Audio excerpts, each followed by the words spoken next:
When the chapel was planned for full renovation this year, a search for a documented history began. Unfortunately, there was none. So commenced the hunt for information from the BTC library archives and the BCC reports to document one. To our surprise, the extracted archival documents shed some light on the historical, ecumenical, and theological significance of this chapel that I believe we should all celebrate as an ecumenical family.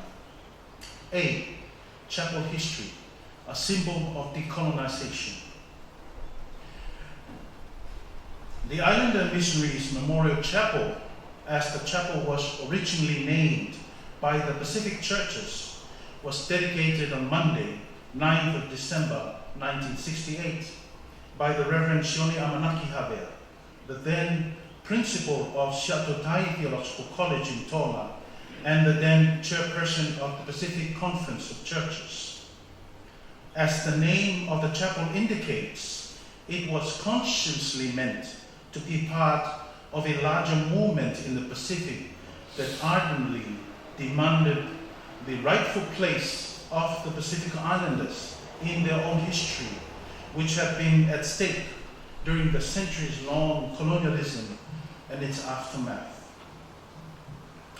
It was quite evident in the clarion call given by the first General Secretary of the Pacific Conference of Churches, Reverend Babai Toma from Samoa, in the first General Assembly of PCC held at Lifo in New Caledonia in 1966.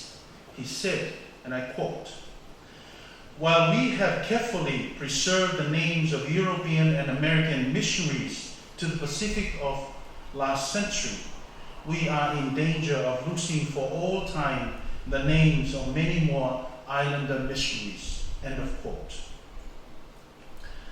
As Reverend Dr. Knight, the first principal of PTC, recollected, Reverend Toma stressed on the historical fact that in some cases the Islander missionaries, and I quote, were the first ones to bring the gospel to the territories that no white man had reached. Thus, both Tahitians and Tongans brought the gospel to Fiji and Samoa before the first white man had set foot on its shores. End of quote. Throughout the Pacific, the Islander missionaries were mostly the ones who built and started theological schools, converted grassroots communities, took the gospel to most remote island communities before the European missionaries. The hands, feet, and eyes of the European missionaries on the ground even led the movements of resilience when the European missionaries were called back to Europe, as in the case of the Methodist Church in Samoa. Unfortunately, most of these sacrificial services were not acknowledged, recognized, or documented by mainstream Pacific history textbooks that have mostly been written by Europeans. In fact, the current college vision of justice enhances the 1960s church leaders' vision of justice to the Pacific people's service and reclaiming their place in the Christian mission narrative. But this narrative should not in any way be intended to underrate the equally heroic sacrificial service of the European missionaries who contributed a lot to the Pacific household, even sometimes at the cost of their lives. Rather, it is about questioning and overturning a dominant colonial narrative that has contributed to the suppression and non-recognition of similar services offered by indigenous missionaries and many indigenous peoples. This is why history is critical to changing the narrative. I may say that this chapel is symbolic of this vision of justice and decolonization initiated by our forebears. B, the chapel funding, a symbol of ecumenical household commitment. The report of the first PCC General Assembly in Lifo in 1966 in New Caledonia recorded a proposal of a clear plan for the chapel to be erected and also a vibrant vision for the chapel. It was recorded in the assembly report, and I quote, "We propose to our member churches that a united effort be made by our people to provide funds for the building of the college chapel. We suggest that a special service be held in every village close to the 27th of June 1967. This would be an act of thanksgiving for the ministry of islanders who have carried the gospel across the Pacific. A thank offering made at these services would be sent to the PTC so that the chapel might be a lasting memorial to our island, to our own islanders who were such great evangelists." End of quote.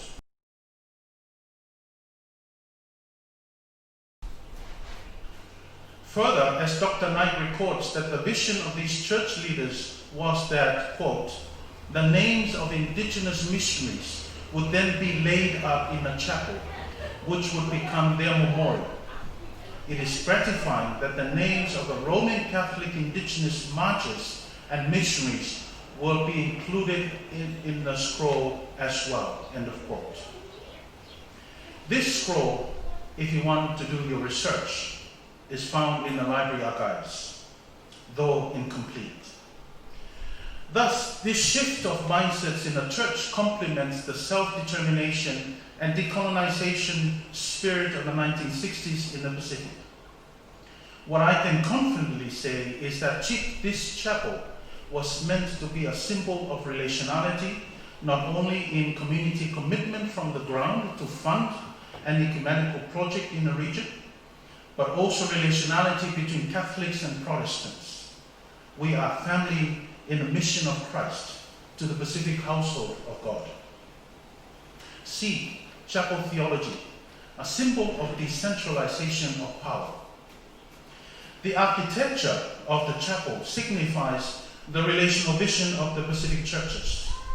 The octagonal shape with the pulpit and the communion table at the center was designed in such a way that the slide of light from the glass roof at the center of the chapel would fall on the proclamation of the word and the celebration of the Eucharist. This signifies the strong ecumenical spirituality of this place, rooted in a philosophy that there are multiple cultures, multiple traditions, and multiple lights that come from different corners of the region and the world that make part of our being. In other words, it was an embodiment of the true ecumenical and relational spirit that the Pacific churches celebrated. The vision is that no one is left out or left behind in this chapel.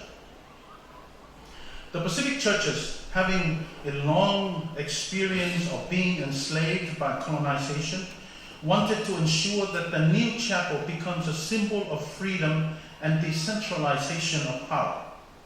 According to Dr. Knight, I quote, "Being virtually secular, the chapel will not sport any seats of the mighty." End of quote. It was envisioned not only that the people who sit in the circular pews enter into a relational face-to-face encounter with God and with each other, but also should redeem themselves from the single light to embrace multiple lights, from a one-dimensional to multi-dimensional faith, and from being individualistic to embrace a neighborly spirit during worship.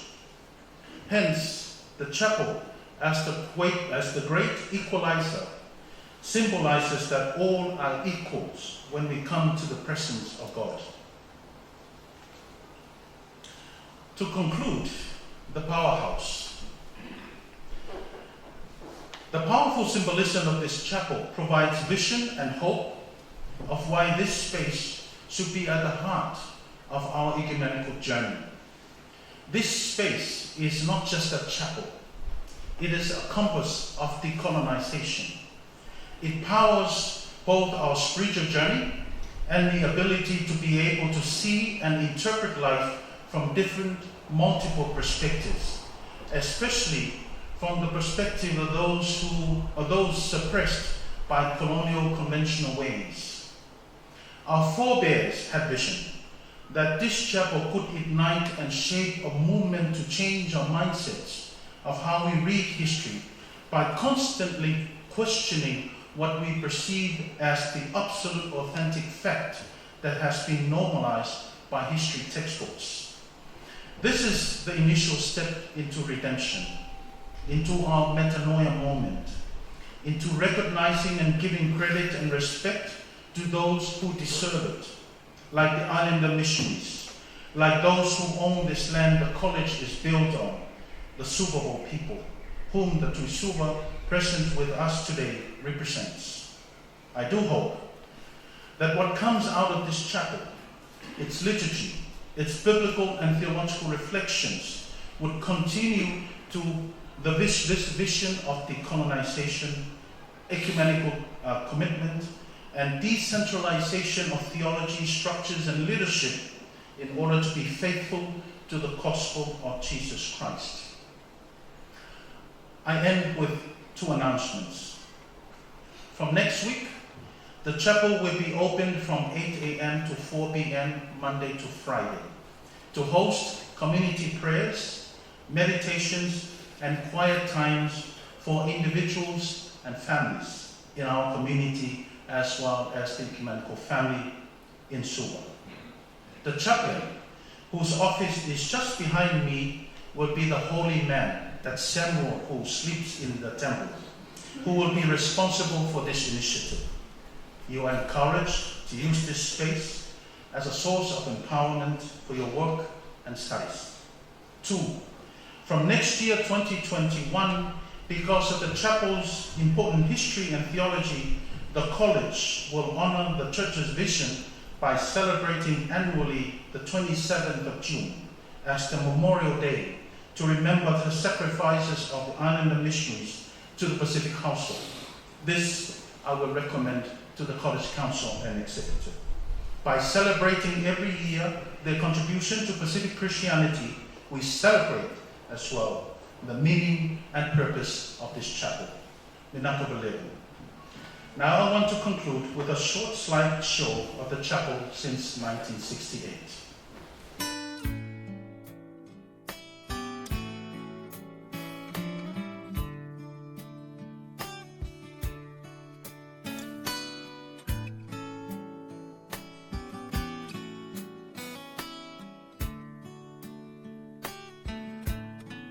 Mai le vavau I le whaavavau tu mau oe